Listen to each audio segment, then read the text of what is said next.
The woman hasn't bathed for several days, and the warm shower makes her body tremble with pleasure. The girl outside urges her to hurry, but the next second, they'd risk their lives for a shower because they're in the heart of the Sahara Desert. The water in the experimental base is only enough for 5 days. But more bad news strikes. Someone has punctured all the water buckets in the warehouse. The thought of having no water for the next few days and a killer hiding among them makes everyone feel devastated. Fuck! Fucking perfect! Fortunately, there are still some canned goods and juice in the storage room, as well as condensation water from the air conditioner and frost collected from the freezer. If they gather and ration these, it should meet everyone's drinking needs, but this assumes everyone trusts each other and doesn't steal others' water. They can't understand why someone could sneak into the warehouse last night despite the curfew and everyone handing their access cards to Jamal. Pierre discovers that the screws on a ventilation duct are loose, suggesting the killer might have infiltrated from outside. However, his drone search of several kilometers around reveals no signs of anyone hiding or living nearby. Instead, Jamal finds a knife under Pierre's bed with Lauren and Bashir's blood on it. Trusting his close friend, Jamal believes this is a deliberate frame-up. It seems the mastermind is planning the next murder. The 5 volunteer participants are still unaware of what's happening in the base. The sudden water rationing greatly displeases the women, as Jerry had promised them daily showers. To protest, they go on strike during the 3rd experiment. No shower, no dose.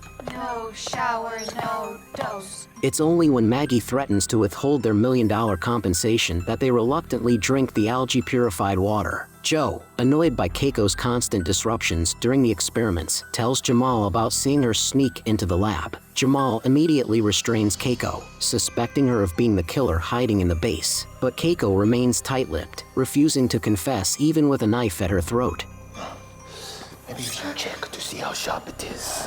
Jamal decides to take her to the basement to help her recover her memory. Maggie urges him to stay calm and not cross the line, but Jamal argues that the strong define the boundaries. He likens it to how national borders usually follow winding mountains and rivers, while African country borders are straight lines drawn by powerful colonizers. In their dangerous situation, he believes violence is the only alternative to waiting for death.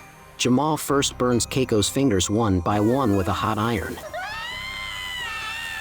then puts a urine bucket over her head and hammers it. After this severe torture, the battered Keiko finally reveals the truth. Before coming here, someone paid her handsomely to insert a USB drive into a computer in the lab. Maggie immediately senses something is terribly wrong, but it's too late. The virus in the USB drive has attacked the lab's computers, taking control of the entire base's electrical system.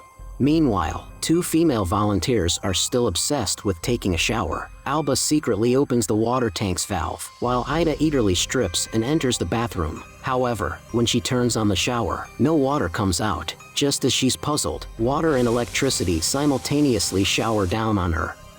With only 10 people left alive in the base, who will be the next lucky guy?